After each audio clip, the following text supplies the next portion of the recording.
Good morning.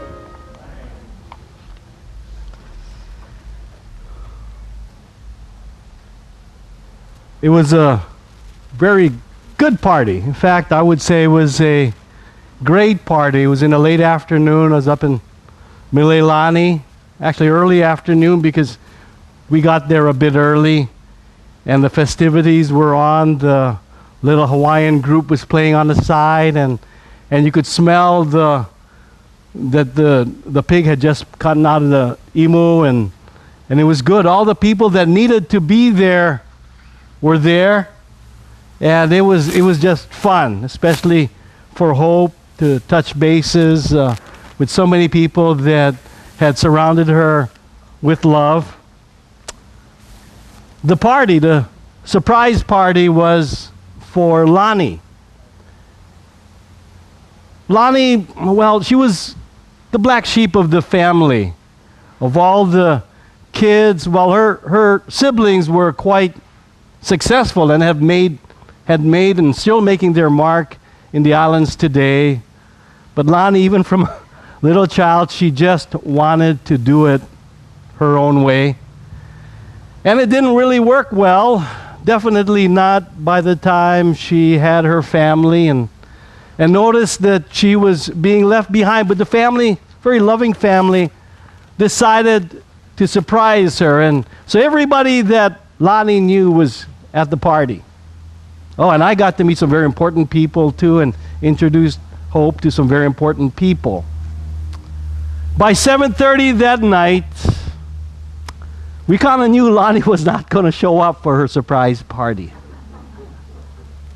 And so the next day, one of her siblings called and asked her, "Oh, why didn't you show up for the party?" And she said, "Well, the party has never been for me, so why should I believe this one would be any different?"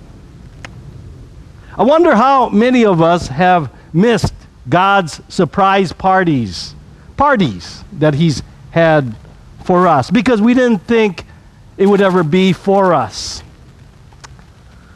You know the story that Cheryl had alluded to, had read, it comes from the book of Ruth. Naomi's husband and 2 sons died, and now she was left with just her daughter-in-laws. And Ruth, unlike Orpha, the other daughter-in-law, decided not to go back to her people in Moab, but instead chooses to stay with her mother-in-law, Naomi, and travel back with Naomi to her people in Jerusalem. Ruth wasn't dumb. She knew that by going with her mother-in-law, her future would not look good at all. In fact, would look probably very bad. How would this young lady with her mother-in-law start her life together? Whom would she marry? Who would pay for the dowry? And who would be stuck? Who would want to be stuck with their wife's mother-in-law? And here it is that the unfolding of the surprise begins. "Yes, I know," Boaz replied. "I also know about the love and kindness you have shown your mother-in-law since the death of your husband. I have heard how you left your father and mother and your own land to live here among complete strangers."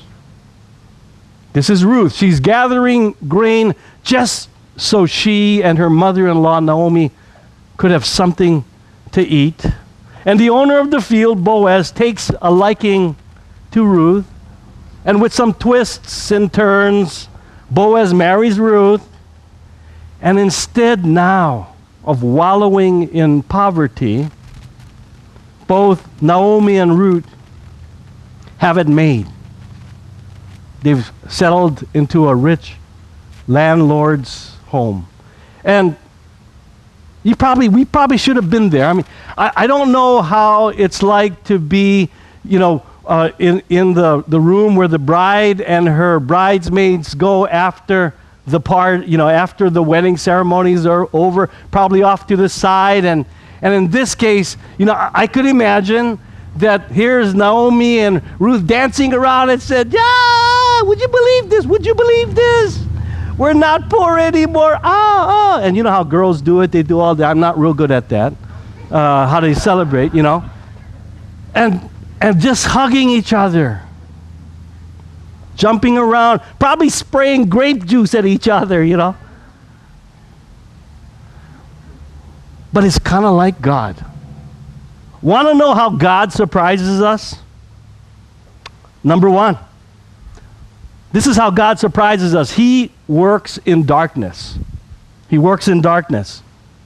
There are plans that God has for you and me, that if He told us what these plans would be, you and I would probably find some way to control the plans, take shortcuts, try to especially remove the difficult situations. We would make sure we wouldn't suffer, at least not a whole lot, because maybe we could prevent. Maybe we could learn it by oh, that's what God would do. He's going to do this to me. So I got the message. 7 years ago, when the Baptist leaders came to talk to me and said, Hale, we have no more place for the Family Ministry Center, the organization I worked for, and the counselors who were there and the staff. We no longer have a place for you. In other words, they fired me. They fired us. I'd never been fired before.